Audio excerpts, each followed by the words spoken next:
Every morning, when you open the lid of your kitchen trash can, have you ever paused because of the unpleasant smell rising up? Vegetable scraps, leftover rice, coffee grounds, wilted leaves, all mixed together, sitting there, waiting to be taken away. We usually see this as a normal part of modern life. You cook, you throw things away, and the trash simply disappears once it leaves your home. But the truth is, it doesn't disappear at all. It only moves from your kitchen bin to somewhere else, a landfill, an incinerator, or polluted waterways. I used to be just like many others. I grew vegetables, but the soil kept getting harder and more compacted. I bought fertilizers, but worried about chemicals. And every single day, my kitchen trash bin was full. Until one day, I realized a huge contradiction. The thing that annoyed me the most every day was exactly what my soil and plants needed the most. Kitchen waste, when handled the right way, is not a burden, it's a forgotten gold mine.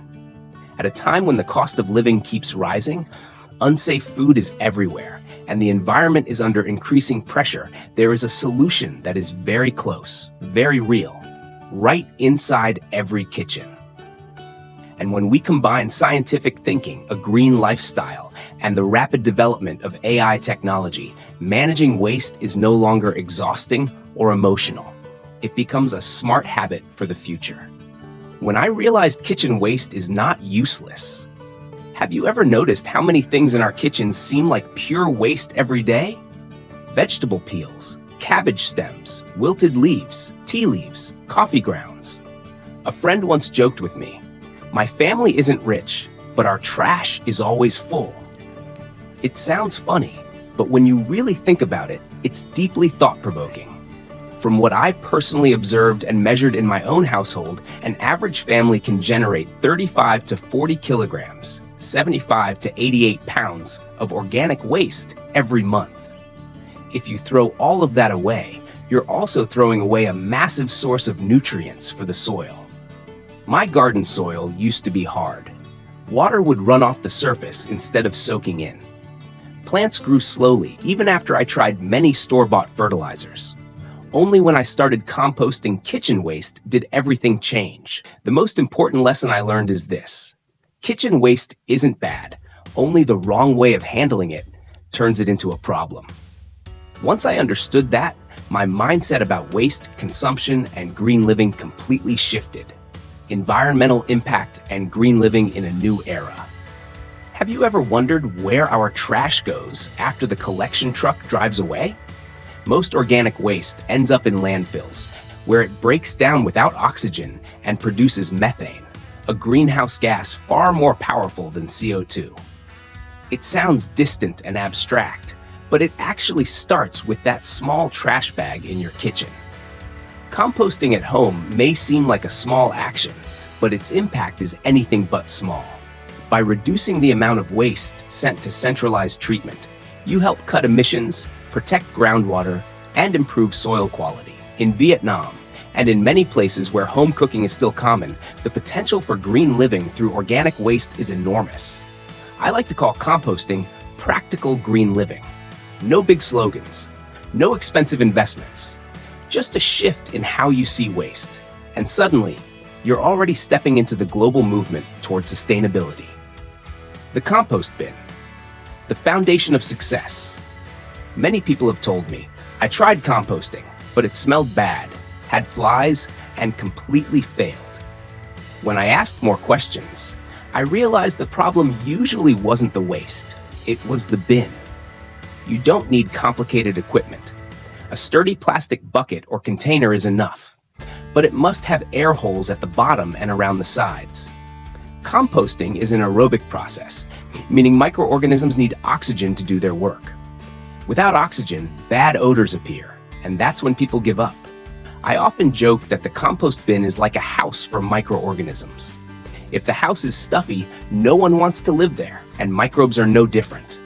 Prepare the bin properly, and you've already secured about 70% of your success. Layering the compost, simple science. Think of composting like slow cooking a meal. Each layer has a purpose. The bottom layer should always be dry material. shredded dry leaves or coconut fiber, about 1.5 to 2 inches thick. This helps with drainage and airflow. On top of that, add a thin layer of soil, which brings in natural microorganisms. Then comes green waste, vegetable and fruit scraps, which provides nitrogen. Alternate with brown materials like dry leaves, cardboard, rice husks. These supply carbon and help balance the process. The ratio I always repeat is 1 part nitrogen to 3 parts carbon. It sounds technical, but once you get used to it, it feels very natural. Adding a bit of finished compost, aged manure, or worm castings introduces experienced workers into your compost bin. A little known trick to speed up decomposition.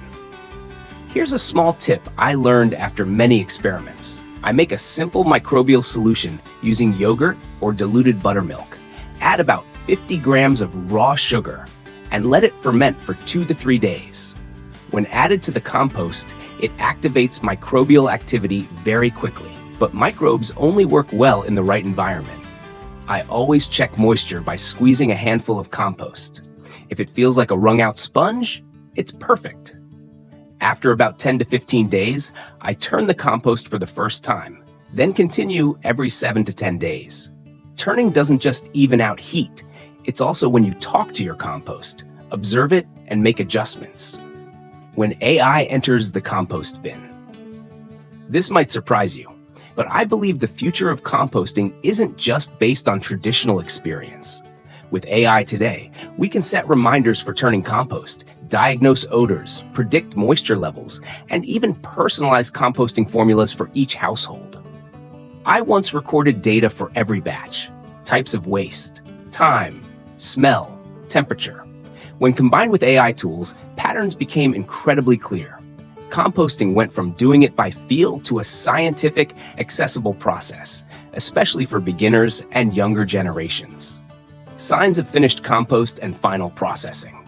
After about 3 months, when you open the bin and smell rich forest soil and the material becomes dark and crumbly, that's when your compost is ready. I usually let it sit in the shade or sun it lightly for a few hours to stabilize microbial activity. After sifting, the fine compost goes straight to plants. Larger pieces are crushed and returned to the next batch. Nothing is wasted. Everything cycles back. Storage, use, and a closed-loop system. Store finished compost in sealed bags in a dry place. When applying it, I gently loosen the soil so the compost integrates into the root zone. For a 12-inch pot, 2 to 3 handfuls are enough. What I love most is the peace of mind. Growing vegetables, flowers, or fruit trees without worrying about fertilizer safety. That fear completely disappears. From a small kitchen trash bin, a green cycle of life is formed, a habit that changes everything. Looking back, I realized the most important thing isn't how advanced the composting technique is, but the daily habit it creates. Saving vegetable scraps, opening the compost bin, turning the pile, smelling that familiar earthy scent. It slowly becomes a new rhythm of life, slower, more mindful, and more connected to nature. The benefits go far beyond clean fertilizer. You reduce waste, ease pressure on waste systems, and most importantly, you help restore the soil, the foundation of all life. Healthy soil grows healthy plants, and healthy plants support healthy people. This connection is real, close, and tangible. I believe that in a new era, where AI helps us live smarter, green habits like composting help us live kinder to the environment. If every family starts with their kitchen trash bin, Vietnam and the world will become much greener. If you found these insights helpful, stay with the Compost channel, subscribe, and join me on this journey of turning waste into value, day by day, kitchen by kitchen.